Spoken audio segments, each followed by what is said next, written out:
Époque qui avait la sagesse comme lui. Et cet homme a pris le temps de regarder comment fonctionnait la nature. Il a pris le temps de regarder cela, afin d'appliquer son cœur, oui, à comprendre le fonctionnement de la création. Parce qu'il a compris une chose essentielle, c'est que Dieu se cache dans sa création. Dieu se révèle dans sa création. Voilà pourquoi tout est important dans la Bible. Ne prends pas que ton temps à lire le livre de Jean, le livre de Matthieu, mais lis aussi Proverbes, lis Lévitique, lis Deutéronome, lis Exode, lis toutes ces choses. Parce que dans toutes ces choses, il y a une instruction pour toi. Ne fais pas que de lire Proverbes, ne fais pas que lire Jean.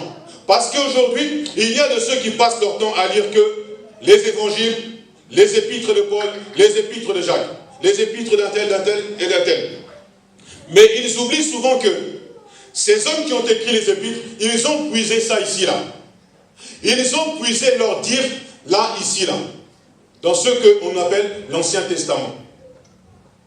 Amen. Amen. Ils ont puisé ça là-bas, mon frère. Voilà pourquoi faisons aussi de notre effort pour lire. Deutéronome 22 nous a dit que la jeune fille doit crier afin de sauver son âme quand l'homme vient pour lui faire violence. La femme doit crier si elle veut préserver sa vie. On a dit que si elle est dans la ville et qu'elle crie, quelqu'un pourra la sauver. Mais si elle est dans la campagne, elle aura peut-être crié, mais personne ne pourra peut-être venir la sauver. Parce que je ne t'apprends rien, que le lieu d'habitation des hommes, c'est la ville, n'est-ce pas? Le lieu d'habitation des hommes, c'est la ville. Le lieu d'habitation des bêtes, c'est la campagne. C'est là où les bêtes vivent, dans la campagne. Il y a beaucoup d'écritures qui le témoignent. On pourra les donner. Les écritures qui témoignent que les hommes vivent dans la ville. Parce que, peut-être, quand je te dis que l'homme vit dans la ville, pour toi, c'est normal. Mais il faut que la Bible aussi le témoigne. Il faut que la Bible témoigne que les hommes vivent dans la ville. Et si tu lis Genèse chapitre 5, la Bible dit que Caïn, quand il est parti, quand Dieu l'a chassé, il a fait, la première des choses, il a construit une ville. Il n'a pas construit pour construire, mais il a construit pour vivre dedans. Il y a beaucoup de versets qui témoignent que les hommes vivent dans la ville. Mais il y a aussi beaucoup de versets qui témoignent que c'est les bêtes qui vivent dans la campagne. Et si tu remarques avec moi, ceux qu'on a instruits, ceux qu'on a donné instruction, c'est les hommes. Genèse 1er. Genèse 1er dit que l'instruction a été donnée à l'homme, n'a pas été donnée aux bêtes. Nous sommes là. L'instruction n'a pas été donnée aux bêtes. La sagesse n'a pas été donnée à la bête. Aux bêtes, c'est-à-dire aux animaux, aux oiseaux, aux ceci, aux cela. La parole a été donnée à l'homme. À l'homme qui vit dans la ville. Mais pas à la bête des champs. Donc on dit, la jeune fille, si elle crie dans la ville, quelqu'un peut venir la sauver. Et il faut qu'elle crie. Si elle veut préserver son âme, si elle ne veut pas qu'on la lapide, elle doit crier. Elle doit crier. Parce qu'il faut que le jour où la jeune fille se présentera à son mari, il faut que les signes de la virginité soient trouvés en elle. Si elle ne les pas trouvés, la femme sera lapidée. C'est ce que la parole nous enseigne. Et qu'est-ce qu'elle nous rapporte aujourd'hui? Parce qu'ici nous témoignons que nous parlons des autres églises. Nous parlons de beaucoup d'églises qui ne marchent pas dans la parole de Dieu. Parce que si tu considères la Bible comme étant un testament, si tu considères la Bible étant la parole de Dieu, donc tous ceux qui viennent bâtir doivent bâtir sur la parole. Ils ne doivent pas bâtir sur autre chose. Donc c'est que nous venons ici des fois nous époumoner à vous parler d'autres églises, d'autres manières de faire, d'autres hommes qu'ils font, afin que vous-même, vous voyez que quand tu lis Genèse, Apocalypse, tu ne peux pas en ressortir les doctrines que ces hommes ressortent.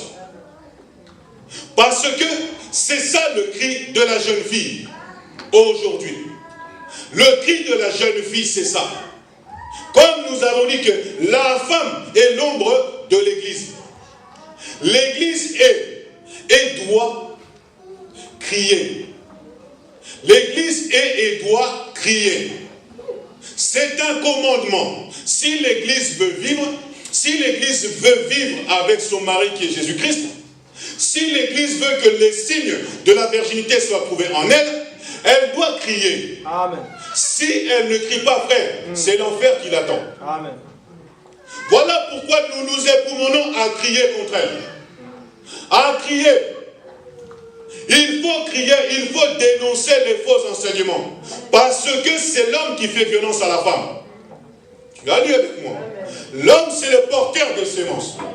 Donc tu comprends seulement ce qu'on veut dire. L'Église ne doit refuser d'autres semences. Doit refuser la semence qui ne vient pas de Jésus-Christ. C'est ça que l'Église doit faire.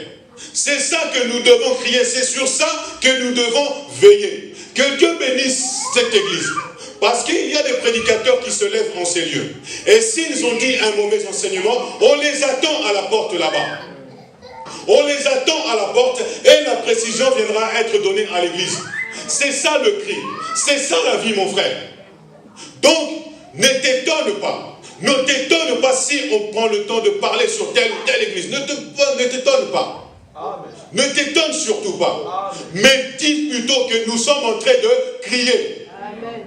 Pour ne pas être lapidés. Pour qu'on ne nous vire pas de la ville. Pour qu'on ne nous tue pas, frère. On doit crier. Car il y a des choses terribles qui se passent. Cela est bien écrit. 2 Corinthiens chapitre 11. Nous finirons ici là.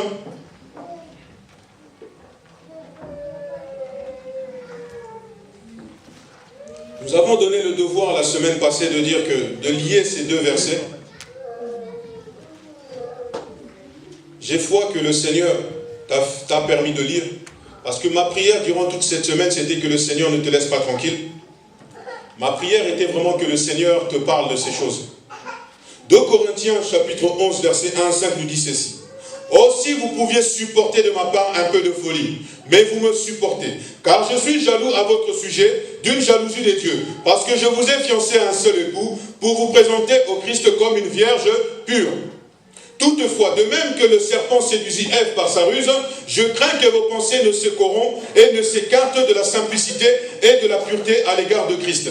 Car si le premier venu vous prêche un autre Jésus que celui que nous avons prêché, ou si vous recevez un autre esprit que celui que vous avez reçu, ou un autre évangile que celui que vous avez accueilli, vous le supporterez fort bien. Je crois que nous avons saisi la chose ici. Je crois que nous avons saisi à quel niveau l'Église doit se placer. Je crois que nous avons saisi que l'Église doit crier.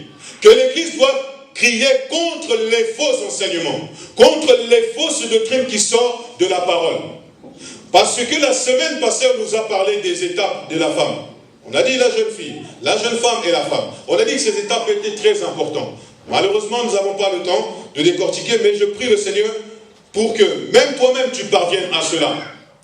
Parce que Paul a fait un travail ici, là. Regardez avec moi, Paul a fait ce travail. Paul a fait ce travail dans l'église de Corinthe. Il a fait ce travail. C'est-à-dire, il est venu enseigner dans cette église, afin de fiancer cette église à Christ.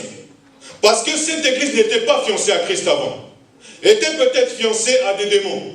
Mais Paul est venu les exhorter pour la fiancer à Christ. Alors, quand cela se passe, quand Paul les a fiancés, il les a rendus vierges, mon frère, ma soeur. Ah. Il les a rendus vierges. Et elle doit garder cette virginité jusqu'au jour où le Seigneur arrive. Elle doit le garder. Parce que les jours que le Seigneur vient, il doit attester qu'elle l'a gardé. Parce que s'il voit qu'il y a une autre parole qui a été semée dans cette église, il va rejeter cette femme. Il la rejettera. Cette écriture nous parle. Quand tu vas plus loin, comme je dis que toute écriture est inspirée, nous nous arrêtons dans 2 minutes. Je dis, toutes les écritures sont inspirées. Rappelle-toi, quand Abraham, avec son fils Isaac, envoya le serviteur pour aller chercher une femme pour Isaac. Rappelle-toi de cette histoire, mon frère, ma soeur. Rappelle-toi. Il envoya son serviteur qui est parti chercher une femme d'ailleurs, une femme de leur postérité à eux, pour marier avec le fils. Et au serviteur, on a donné de présent, on a donné des ordres d'aller chercher tel type de femme et pas une autre. On lui a donné des ordres précis. Et dans sa marche à ce serviteur-là, la Bible dit que c'est comme si le Seigneur lui-même avait envoyé la jeune fille. C'est le Seigneur lui-même qui montra au serviteur. Et le serviteur a fléchi ses genoux et a prié Dieu parce que Dieu faisait réussir son voyage. Nous sommes pas là-bas, nous rappelons cette histoire. Pour dire que l'œuvre que Paul fait, c'est ça. L'œuvre du serviteur, ce n'est que ça.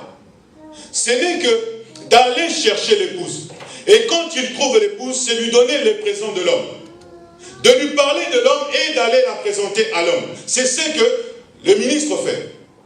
C'est ce que le serviteur fait. Voilà pourquoi je dis, il est très utile de lire Genèse jusqu'à Apocalypse. Il est vraiment très utile. Il est bénéfique pour toi. Ne fais pas que lire Matthieu, Jean, ou ceci ou cela. Nous allons lire Apocalypse 18, vite fait, et nous nous arrêtons vraiment ici. 18 au verset 4.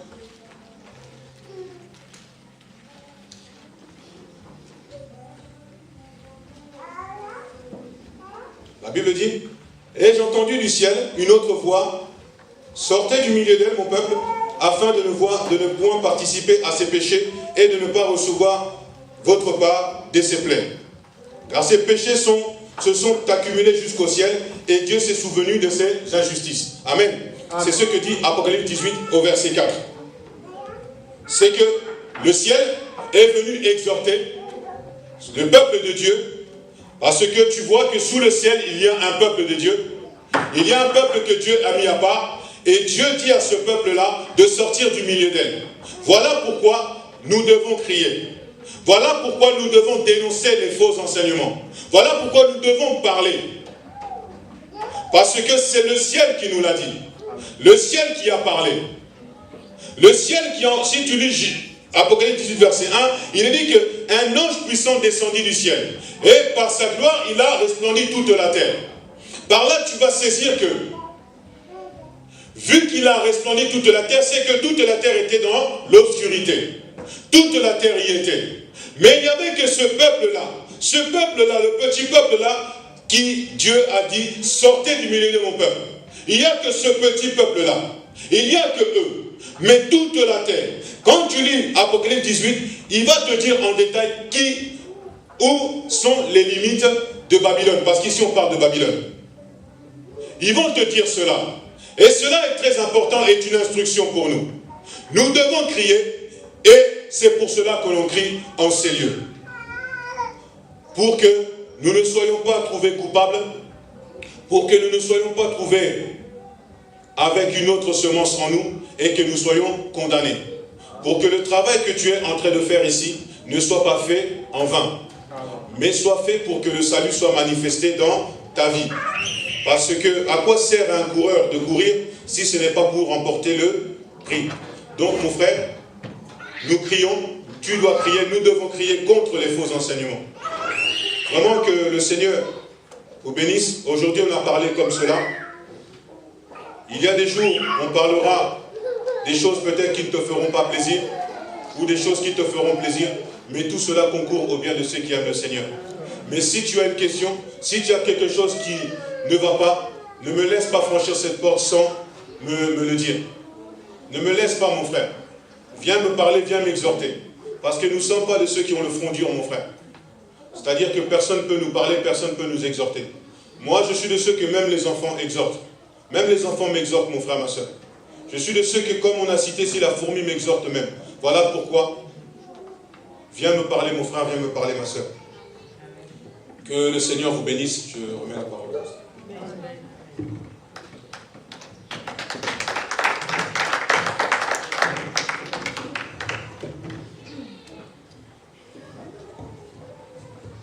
Amen.